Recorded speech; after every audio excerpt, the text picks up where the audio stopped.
Hello, lovely people. Welcome to my channel. It's Hila here, Saturday Night Stitch, and thank you so much for tuning in. Today's video is a fabric haul, and I do have a lot of fabric to show you. Half of it is dressmaking fabric, the other half is upholstery fabrics. I have been forced through circumstances to dip my toe into soft furnishing sewing, so I have to do that, and I'll tell you why when we get to the fabrics. So we're gonna start off with the dressmaking fabric, jumping in straight away. The first thing is some needle cord, and we have this lovely floral needle cord. So it's a very lightweight fabric, really quite nice and drapey, but it's obviously thick enough to make a nice fall or autumn dress that you could wear with layers.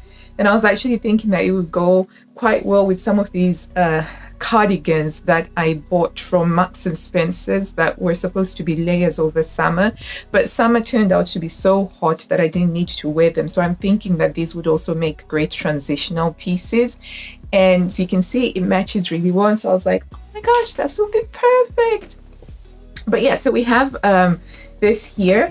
I'm not yet sure what this is going to be, either a dress or a top of some sort. So that's that one.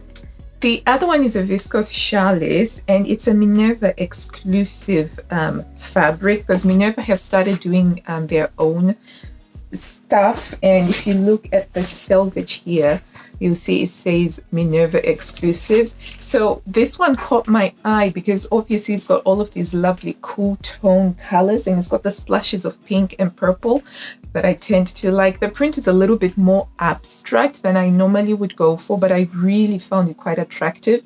And when I actually saw it, I really did fall for it, so much so that I am in danger of becoming a little bit precious about this rayon challis fabric, because on the one hand I think, oh, it will make like a really nice puffy sleeve style top, and on the other hand I'm like, oh, it would make like a really great peasant style dress. On the other hand I'm like, it will make such a fantastic wrap dress. So many possibilities with this, but I'm thinking so far I seem to have settled on 9/20/20 107, I think, which is the foul wrap dress, and I've made one of those before already, and I love that dress. I wear it a lot in autumn, and I think that this would work really well for that so far.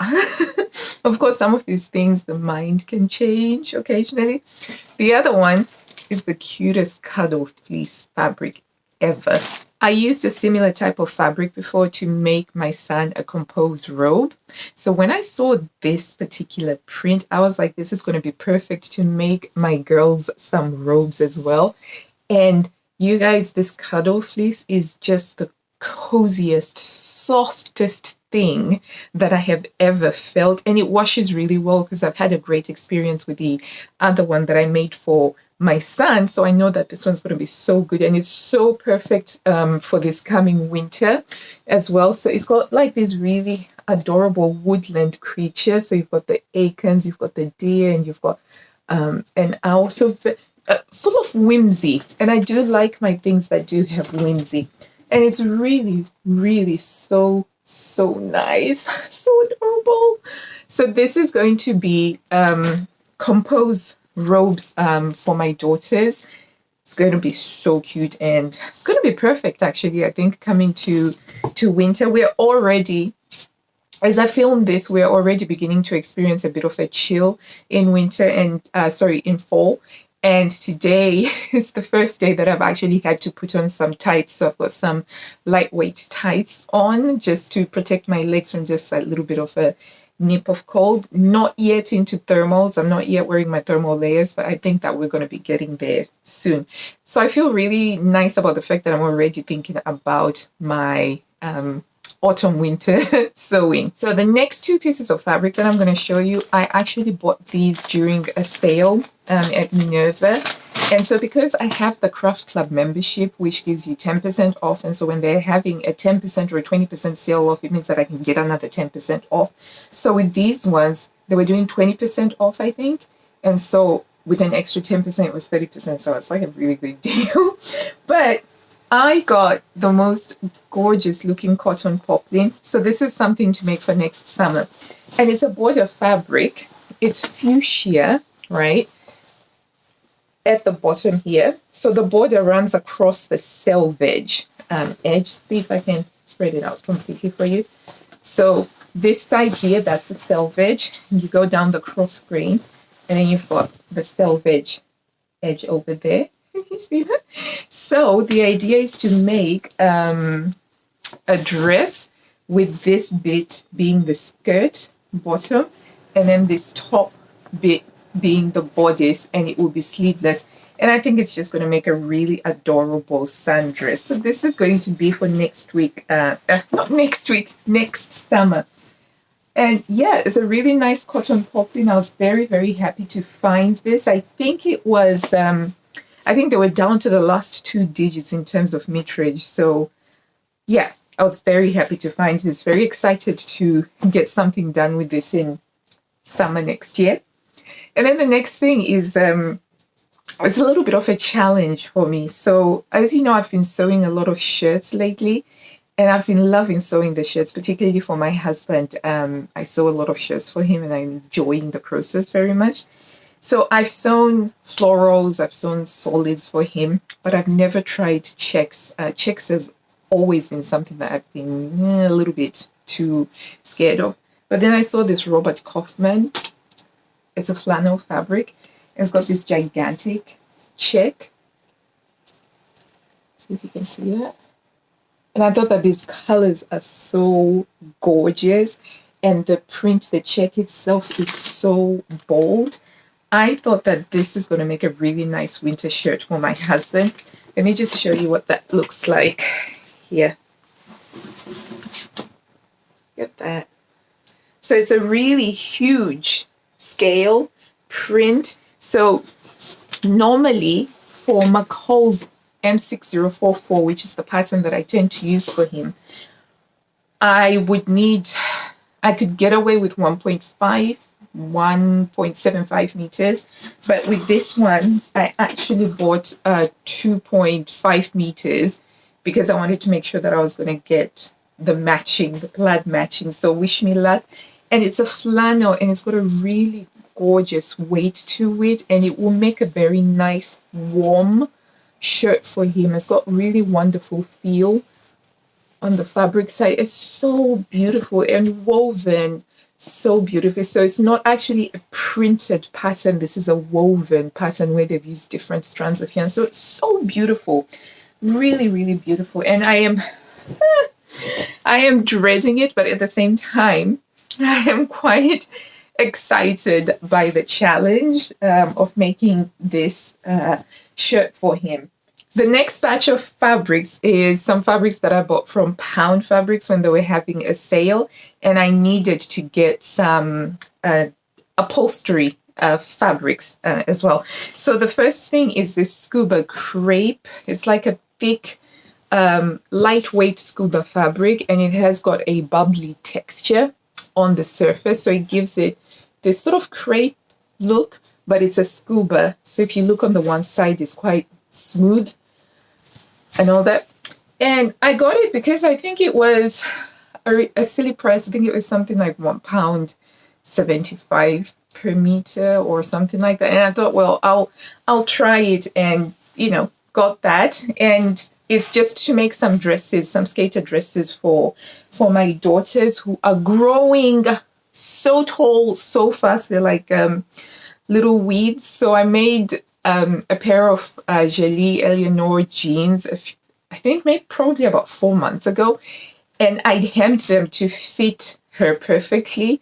And already her ankles are now showing through, and the fabric had been pre-washed when I actually sewed up the jeans. So I'm just like, so they're going to need some new skater dresses. So I'm just going to be making them skater dresses from this. It's nice and thick, so that means that it will provide the warmth. And I also got some cotton poplin in this gray fabric here, in this gray color. And that's because at some point in the last 18 months, I did buy this fabric, but they had run out of this particular colorway. They only had the navy blue.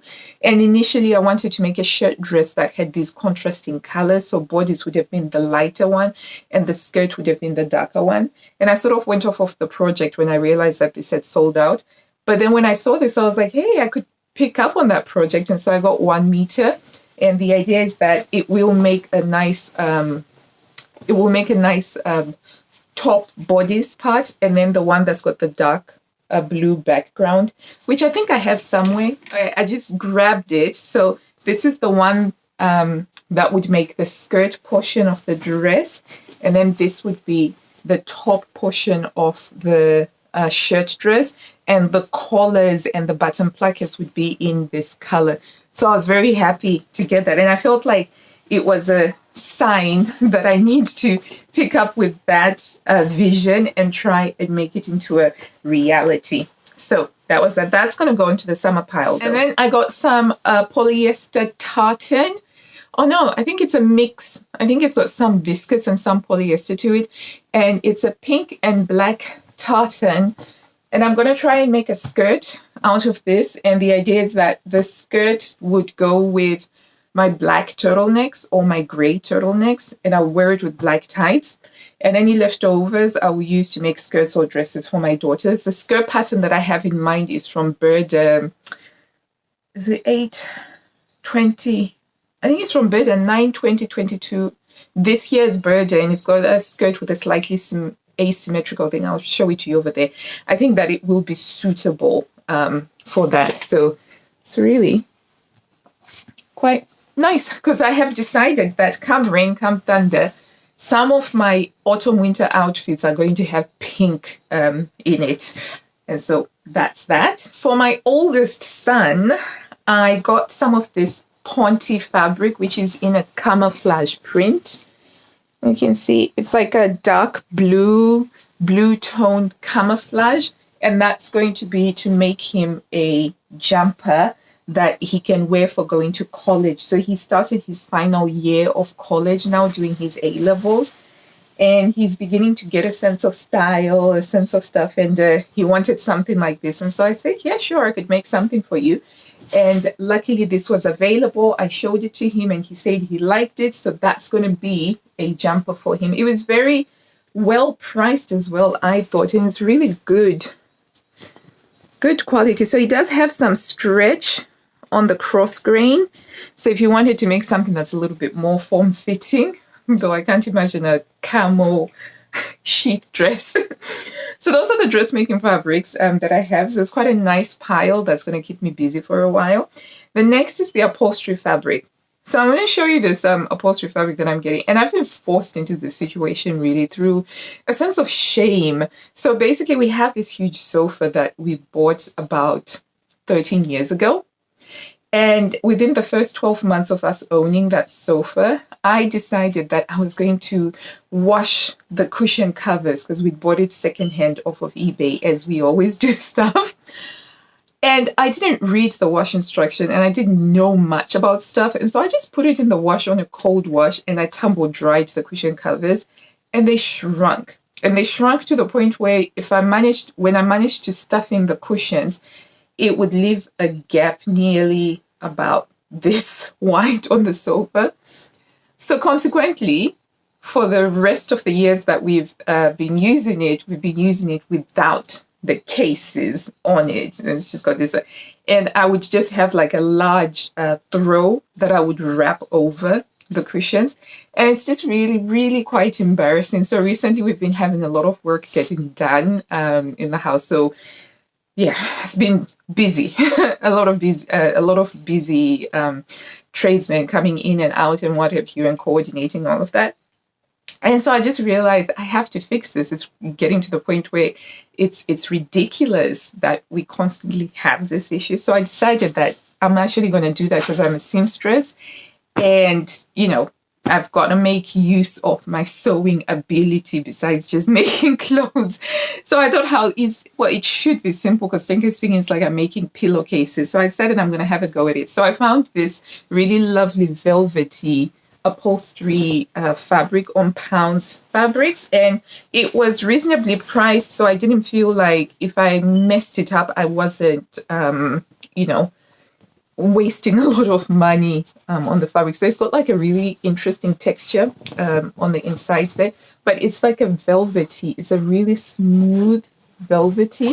This fabric came in different colors, but I thought that this one was the closest fit to the color of the sofa that we have. So hopefully I bought enough. So I did some rough calculations as to how much I thought it would require.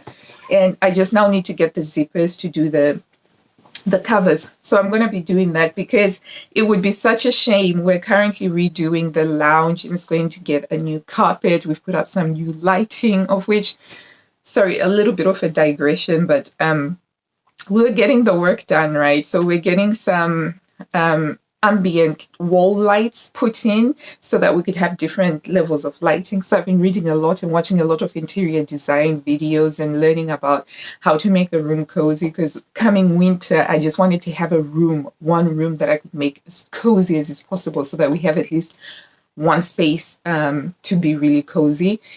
And so I've been working a lot on this, so and putting up a picture rail and then having a white trim at the top and different colors and having a feature wall, all this fun stuff, right? And then having to choose a new carpet because our carpet had been completely destroyed by having all of the kids potty trained on that carpet. And we're in the middle of everything and we're getting close to the finish line. All the radiators have been repainted and everything. I'm so excited and I'm arranging for the carpets to then come in. And then there was a leak, like a torrent down the ceiling that had just been newly repainted. And it was just like, and where the light fitting had been, water was just pouring through. And yeah, it was just... And it was the weekend. So anyway, it turned out that the drain pipe in the shower pan has gone wrong and our bathroom is tiled. So it was either a choice of taking up all the tiles in the entire bathroom to get to the shower tray, or we cut a big hole in the ceiling in the lounge to get to the pipe work from underneath. So naturally, the cheaper option is to get the ceiling. So that's where we're at. So now everything has had to be pushed a further 2 weeks out because the workmen weren't available to fix it until next week. So we currently have like all of these buckets in the lounge and what have you. So yeah, anyways, that's some of the stuff that's been going on with me. So anyway, the plus side is it does give me more time to actually work on this because I had started the idea for this was because we were getting everything done up in the lounge. And so it would be such a shame to then have the sofa looking so tatty as it's always looked over the last 10, 12 years or so. And so I thought I'm going to try and make everything look new and cozy, hence the upholstery.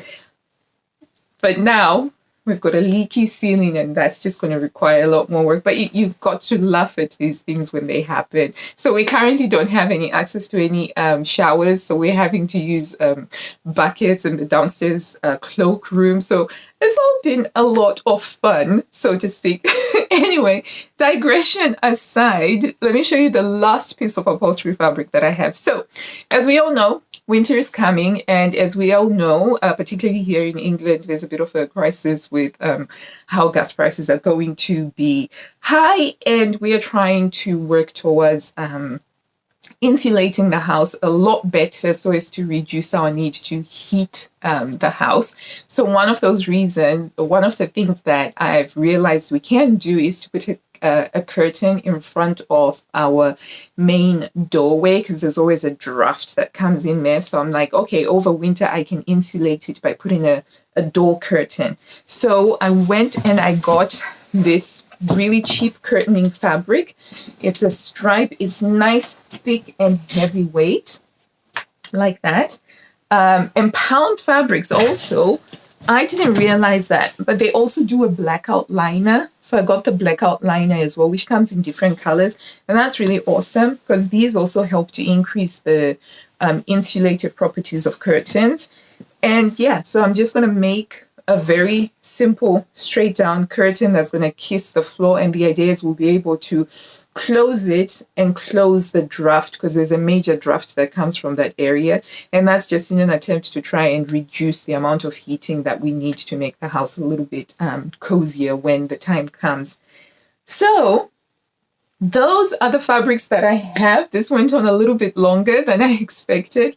that's what we have for today. All of these fabrics, some of them I'm probably going to be getting onto them later on this coming weekend in the next couple of weeks. But the main thing is going to be to try and get the curtain done, to do the cushion covers before all of the work has been done. And this is probably going to be my last fabric haul for a while because of all of the upholstery stuff that I have to get done. So I'm probably not going to be doing another fabric haul until December. The next video that I am going to do is I'm going to show you the last of the summer makes that I made, and oh boy, are they gorgeous. So be sure that you're subscribed and turn on the notification bell so that you'll get a notification when I post that video out. I'm literally going to go and record that now because this is the first day that we haven't had any workmen. I have tried to record this before, but with all of the hammering, drilling, cutting, and whatever, it's just been incredibly impossible. So I'm trying to get in all of the recording, as much of the recording done today as I can before they come back tomorrow. So tomorrow they're also starting work in another part of the house. So yay, so that's a lot of fun. So do remember to stay tuned for that. And until I see you next time, lovely people, thank you so much if you've stayed until this far. I really, really do appreciate you, and I hope that you're having a fantastic day wherever you are. Until I see you next time, happy sewing, lovelies. Bye.